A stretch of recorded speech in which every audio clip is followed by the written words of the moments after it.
Hello everyone, welcome back to my YouTube channel Vision banker.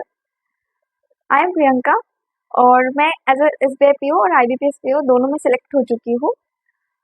तो इस video में हम बात करने वाले हैं इंग्लिश के बारे में कि इंग्लिश की कौन सी स्ट्रैटेजी मैंने अपनाई है जिससे मेरा एसबीआई पीओ और आईबीपीएस पीओ दोनों एग्जाम्स क्लियर हुए हैं, और वही स्ट्रैटेजी मैं आपके साथ शेयर करना चाहती हूँ। तो चलिए वीडियो को स्टार्ट करते हैं।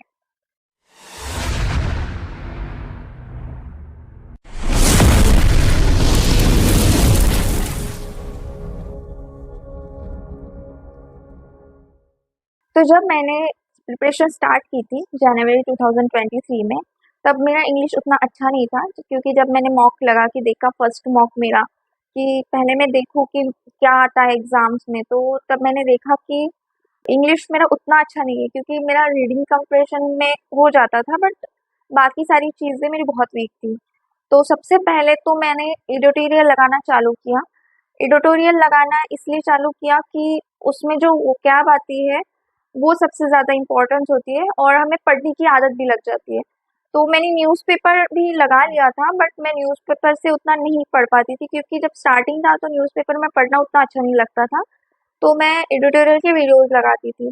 तो स्टार्टिंग में तो मैंने निमिषा बंसल मैम से ही स्टार्ट किया था, बट बाद में मैंने अनुभव गोस्वामी सर पे भी शिफ्ट कर लिया था, क्योंकि वो भी उतना ही अच्छा एडिटोरियल पढ़ाते हैं जितना कि निमिषा मैम पढ़ाती है। तो मैंने वीडियोस लगाना चालू किया और जो भी डेली की वो कैब जो एडिटोरियल में आती है वो मैं अपने मतलब एक नोटबुक में नोट करती थी। डेली का वो कैब नोट करना इज अ मस्ट कंपलसरी, क्योंकि फिर उसको हम रिवाइज भी करते हैं वीकली। तो ऐसा ही आपको भी करना है। उसके बाद मैंने एडिटोरियल तो मैं डेली ही लगाती थी। उसके बाद मैंने 120 रूल्स ऑफ ग्रामर्स कर लिए थे। निमिषा मैम का एक वाईटी पे प्लेलिस्ट है, आप उससे भी कर सकते हो। अनुभव सर का भी है, उससे भी कर सकते हो।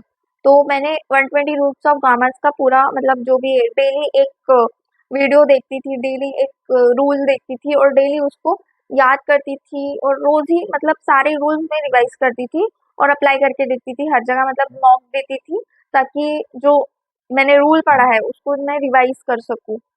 तो ऐसे में मेरे पूरे रूल्स रिवाइज करती थी अच्छे से। एक और बात कि मेरा ग्रामर थोड़ा सा अच्छा था, उतना भी नहीं था, बट ग्रामर मेरा अच्छा था। तो मैंने टेंसेस वगैरह उतना नहीं पढ़े थे, पर जिनका ग्रामर अच्छा नहीं है वो पहले ये टेंसेस वगैरह सब पढ़ लो, ताकि ग्रामर अच्छा हो जाए, और उसके बाद 120 रूल्स ऑफ ग्रामर की वीडियोस देख लेना। तो 3-4 मैंने एडिटोरियल देखा वीडियोस, मतलब उसके बाद भी देखा, बट उसके बाद मैंने खुद से पढ़ना भी चालू किया, क्योंकि उसके बाद इंटरेस्ट आने लगा थोड़ा बहुत।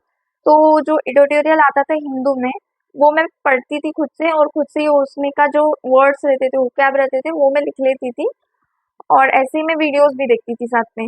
तो ये हो गया मेरा रीडर कंप्रेशन का पार्ट हो जाता था, और वोकैब भी उसी में हो जाता था।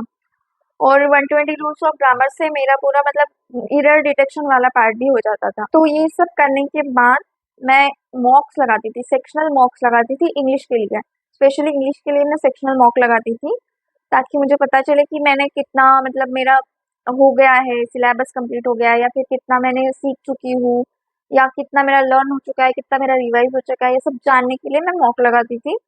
तो मैं डेली डेली के बेसिस पे एक सेक्शनल मॉक लगाती थी, और साथ में ही छोटे-मोटे जो क्विज़ेस आते हैं, वो भी लगाती थी।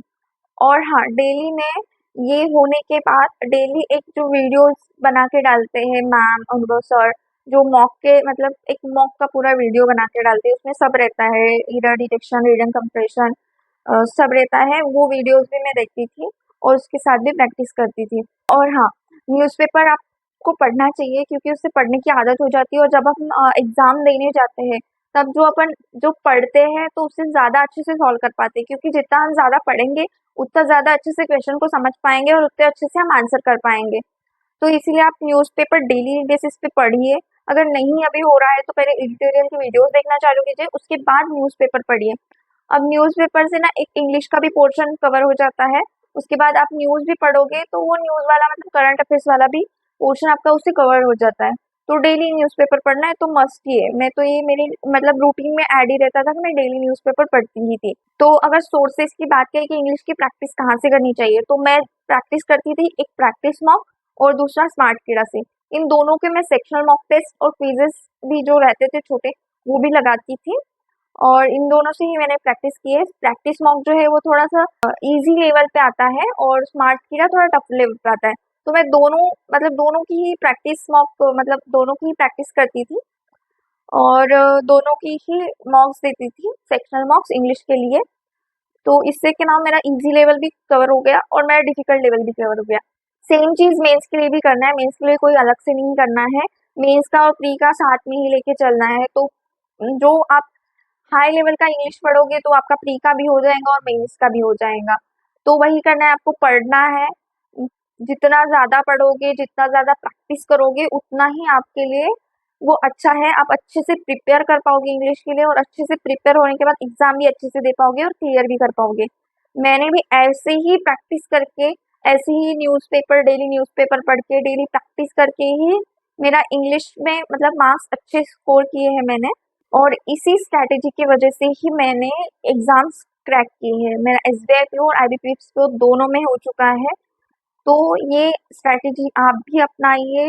डेली न्यूज़पेपर पढ़िए, डेली मॉक्स लगाइए, सेक्शनल मॉक्स लगाइए इंग्लिश के लिए, डेली वोकैब रिवाइज कीजिए और इसी स्ट्रैटेजी से आप भी अपना एसबीआई पीओ, आईबीपीएस पीओ जो भी एग्ज़ाम हो सब क्रैक कर पाएंगे। तो ये स्ट्रैटेजी अपनाइए और thanks for watching my video and do like and subscribe my channel.